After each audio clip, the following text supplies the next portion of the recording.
If someone has never questioned democracy and if it functions or not, and now you have Traore and you compare him with countries that are apparently democratic nations, I think one could easily tell the difference.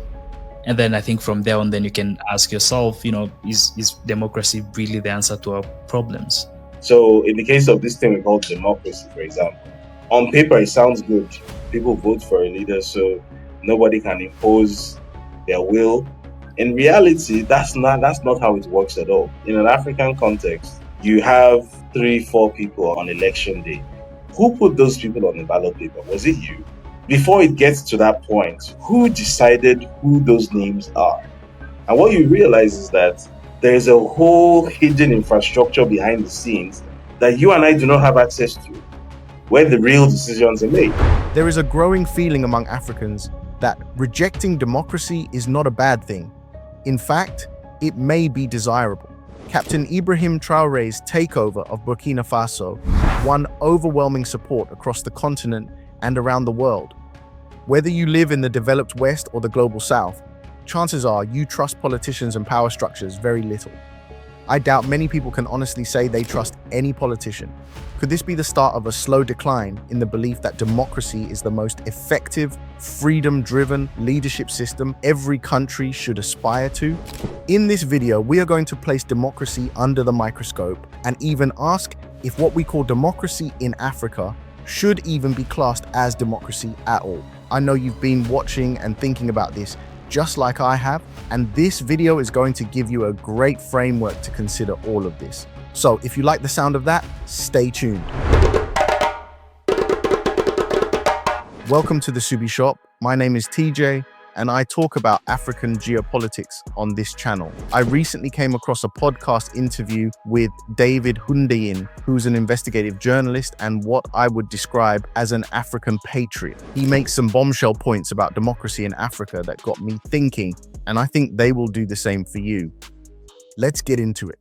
So again, a lot of these assumptions that we once had and we once carried around without question are being challenged in real time by people like Ibrahim Traore. You're realizing that the world the world is not divided into black and white.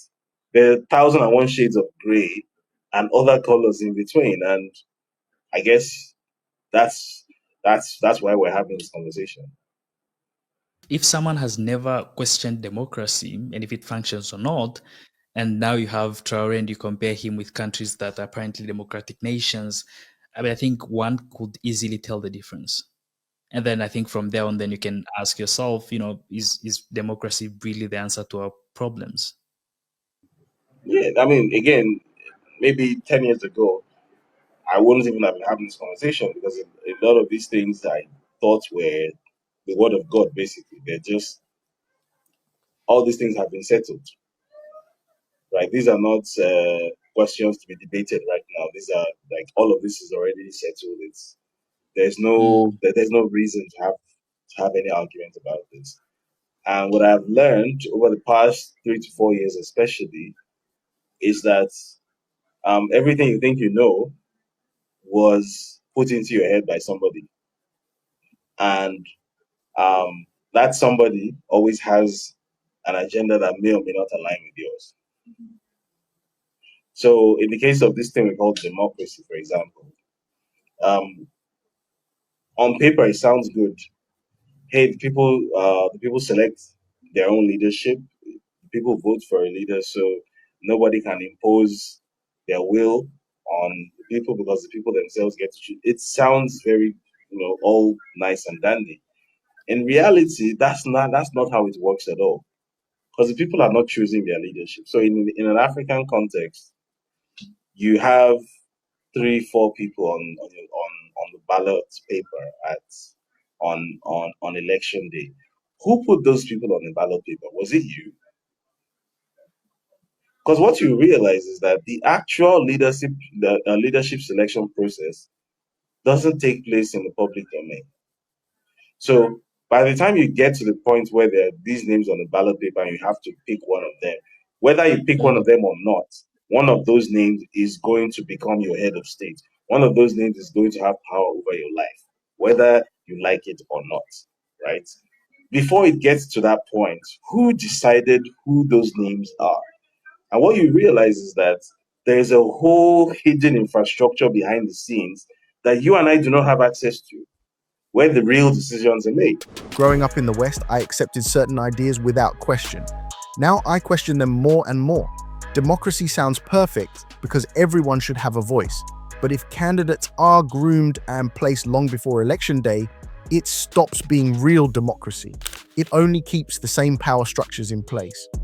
The dark part of all this is that, coming from the West, I underestimated how far governments would go for power and influence in developing countries.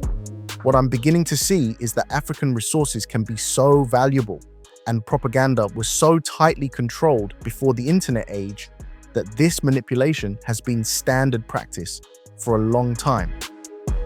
As more people in Africa access global knowledge online, the veil of control is lifting. So, for example, if, say, the US government has an interest in this specific country, the US government would very much like to have influence over the government of this country. What do they do? What they do is, because these things are planned years in advance, they identify who the emerging young um, thought leadership minds are in that country. That could be entrepreneurship, that could be entertainment, that could be journalism and media, that could be civil society, that could be research and academia. They identify all the bright young people and then bring them into the fold. So that's where you get all your Yalis, your Mandela Washingtons, your IVLPs. And I mean, I was nominated for an IVLP in 2018 while I was working on TV in Nigeria, right? They identify, and again, to give you an idea of how successful this IVLP program is, it's estimated that up to 70% of people who have gone on to be heads of state and members of parliament and important political figures around the world have at some point been awarded an IVLP. And this happened maybe decades before. So the current Indian head of state, for example, Narendra Modi, he was given an IVLP when I believe he was in his 30s. So YALI stands for Young African Leaders Initiative, and IVLP stands for International Visitors Leadership Program. These US schemes bring young Africans to America, expose them to Western politics, and network them with powerful figures. At least that's what they publicly state their intentions are. Maybe you agree that's exactly what these schemes are, and that's as far as it goes. However, what I can tell you is that approximately 30 to the 35% of African leaders over the past 50 years have participated in the International Visitor Leadership Program. Notable African IVLP alumni who later became heads of state or government include Ellen Johnson, Sirleaf, Liberia, Anwar Sadat, Egypt, F.W. de Klerk, South Africa, Morgan Tsvangirai, Zimbabwe, served as Prime Minister, Ghazi Salah al-Din, Sudan, served in leadership roles.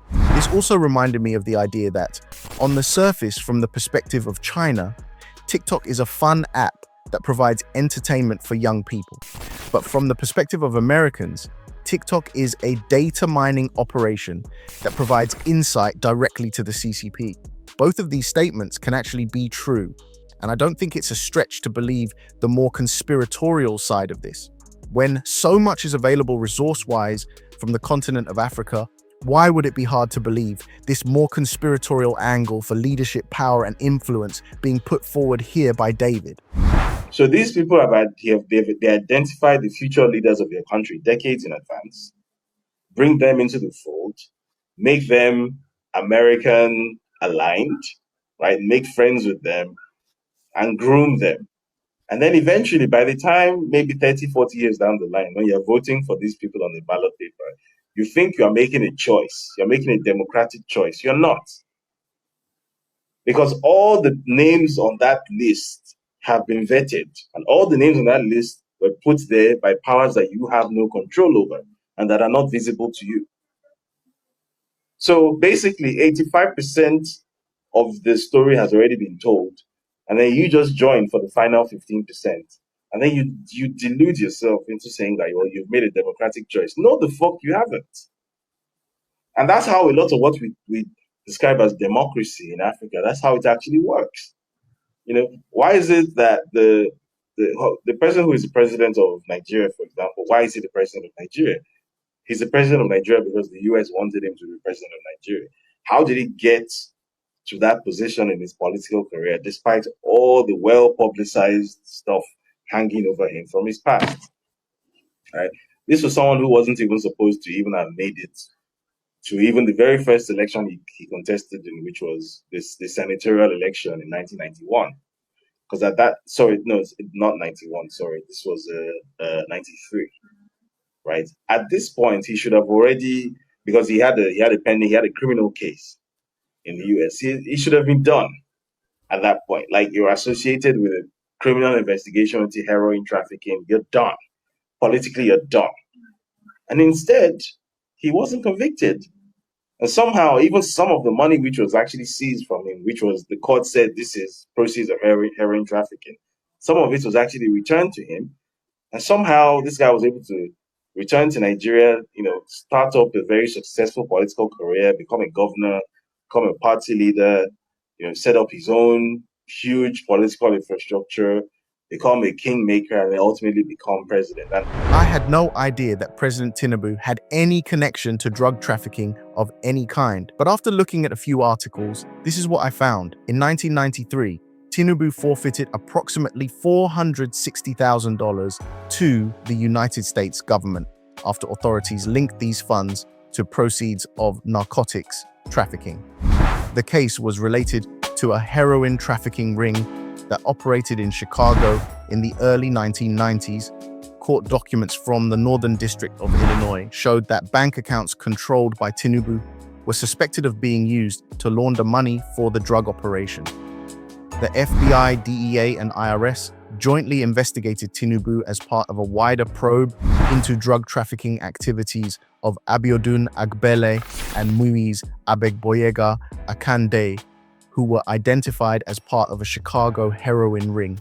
An affidavit by IRS Special Agent Kevin Moss stated there was probable cause to believe that funds in certain bank accounts controlled by Bola Tinubu were involved in financial transactions that violated US laws and represent proceeds of drug trafficking. In April 2025, US District Judge Beryl Howell ordered the FBI and DEA to release records related to their investigations of Tinubu after an FOIA lawsuit filed by Aaron Greenspan. The judge ruled that protecting this information from public disclosure is neither logical nor plausible, and ordered the FBI and DEA to search for and process non-exempt records responsive to the FOIA requests. The Nigerian presidency has dismissed the recent US court ruling, stating there is nothing new to be revealed, and the reports did not in any way indict the Nigerian leader. I'll leave it up to you to decide if this kind of connection to drug trafficking is something desirable or not in any president you would want to support. What you find out is that every step of the way, and you don't have to take my word for it, you can go to WikiLeaks and literally just search this guy's name, right? This guy was always talking to the US embassy back and forth, back and forth, back and forth, constantly. It doesn't take a genius to work out what was happening here. They were basically guiding him through an entire simulated career, which they created for him. And they basically installed him into the presidency. But if you went and you voted on election day in 2023, and you say you voted for him or you voted for somebody else, you would think you're making an informed democratic decision. Again, no, the fuck you weren't. You weren't part of the game. You're just somebody whose role is to legitimize the actual decisions that have been taken by other people. So the people who make decisions in rooms that you and I don't have access to, they make decisions and they are written down and recorded in places you and I cannot access. And there's no amount of FOIA lawsuits that will give you access to those things. So they will say these are classified national secrets.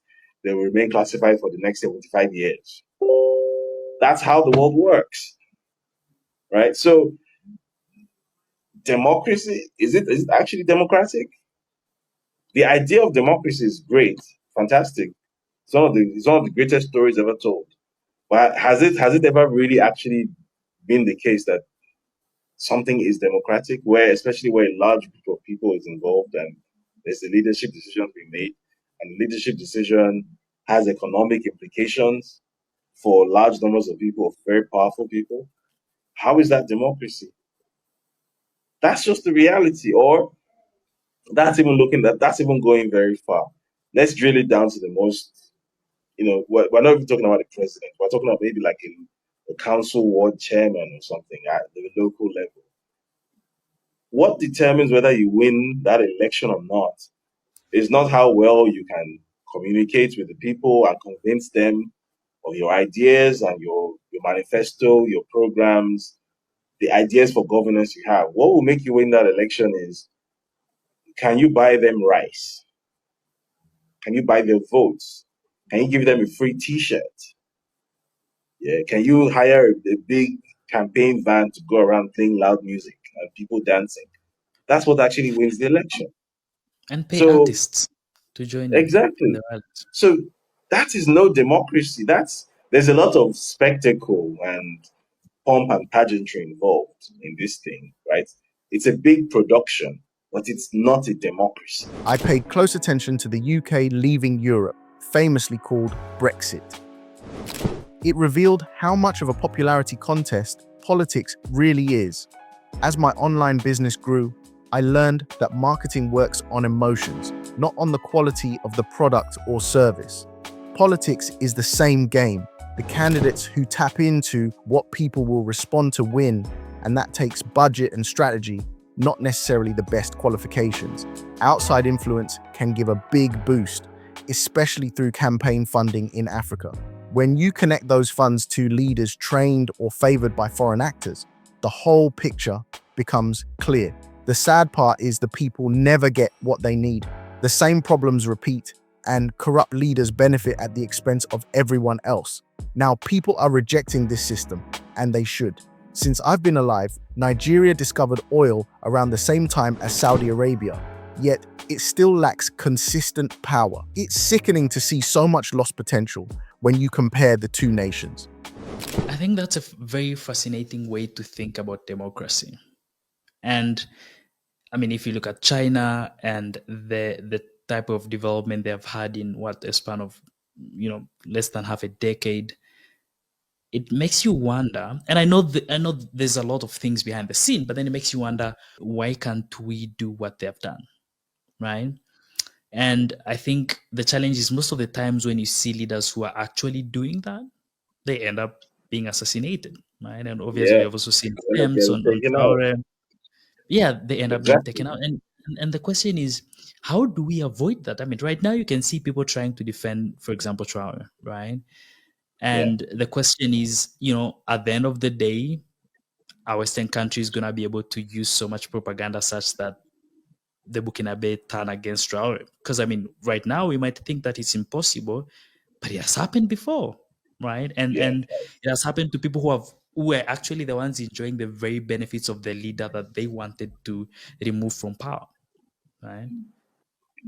And so the question is, how would it be different this time, or at least how can people ensure that it's different this time and it lasts longer? So the last time this happened, which was 2011 in Libya, social media was just really taking off in Africa at the time.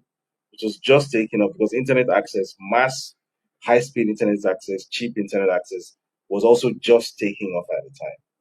It was just, so statistically, about half of the people who are online in Africa now came online just over the last decade and a half. So between maybe the late 90s and maybe 2012, 2013, there was still a good 45% of Africa that was not online, right? So during that time, there was still this asymmetry of information. So the likes of CNN and ABC, MSNBC, Fox News, they were able to control narrative. They were able to control the flow of information because in war, the most important thing is not who has the bullets It's not who has the fighter jets or the missiles. The most important thing is who controls information. Information is the most fundamental layer of war. I think a clear example of how the power in media has shifted is the video that went viral from India this week, where a kid is being interviewed. The interviewer is trying to make him follow the old traditional establishment trope, but the kid shows intelligence, respect, and values that many would say are tied to freedom. Long live India, yes or no? Yes. Long live Pakistan, yes or no? Yes. Long live everyone in their own space. What's your name? You too, live long in your place. Kiev. Full name? Kiev Mohammed. Where are you from? I'm from Bihar. Aren't you even a little ashamed that despite living in India, you're supporting Pakistan? Why shouldn't Pakistan be destroyed? Oh, so you're making the news. Aren't you ashamed about it? Yes? Aren't you ashamed making news and spreading it everywhere? About Hindus and Muslims? Why should we support India? First answer this, then I'll say something. You were asking, are there people over there too? Here too. Muslims there too? Hindus there too? Hindus here too. Everyone is human, then why kill everyone? Tell me why it should be destroyed. Everyone has that right to live. Everyone has that right. Then why destroy them? Do you support Pakistan? If you go there and someone kills you, then the job's done? Do you support Pakistan? Yes, I do. You are not Indian? I am Indian. You're saying destroy that country. Destroy that country. But everywhere people live. I just want to know one small thing. Who taught you this? Bro, I have a brain, man. This child has already seen how things work, and you can't just pull the wool over his eyes, like maybe you did in previous generations. You can't just say Pakistanis are bad because of something that he doesn't care about, something totally irrelevant to 2025 peace and justice, and something that started before he was even born. So the narrative that was very successfully sold at that time was that this was a Libyan youth revolution against this horrible dictator, this authoritarian who has been in power for 42 years, repressive, responsible for lots of rapes. He executes people at will, personalizes the country's resources for himself and his family. The people of Libya need liberation. They need to be protected from this monster. In fact, as you recall, the NATO doctrine that was invoked at the time as an excuse to go into Libya was called R2P, responsibility to protect, right? Because they were protecting Libyan civilians against the horrible dictator Muammar Gaddafi, right? So that narrative was very successfully sold. I remember, even though I consider myself to have been a little bit more informed than most people at the time, I was a student in the UK at the time. I had all the internet access. I had even though I knew that Gaddafi was responsible for a number of good things on the African continent, even though I knew that at the time, I was still bamboozled by this whole dictator talk. So when he was taken out, I was actually one of the people who was kind of celebrating it at the time. Like, yeah, it's time for young Africans to stand up, blah blah blah. Say no to these old men who are stealing our futures. A lot of a lot of rhetoric that sounded correct was just absolutely misguided. Yeah, just directed at the wrong person. They do not have that narrative advantage now, right? CNN could start a war 12 years ago. It had that power. CNN does not have that power now. It just doesn't, right? So as they're finding out in Gaza now, which is what, like you've heard them making noises about trying to ban TikTok because TikTok has basically radicalized the whole generation of even their own youth against their genocide in Palestine, which didn't start in 2023, which started in the 1940s. But it was until 2023 that most people became so accurately aware of what has been done to the inhabitants of Palestine for several decades, right? They're losing the narrative war because they no longer have monopoly on information. It's as simple as that. They no longer have that monopoly. Nowadays, you and I can have this conversation. After we're done having this conversation, upload the recording on YouTube or TikTok, wherever. We can reach 1 million eyeballs in 24 hours, right? CNN statistically does not reach 1 million eyeballs in 24 hours any longer. They do not. I spent some time in Malta in 2022 and took an Uber driven by a Libyan.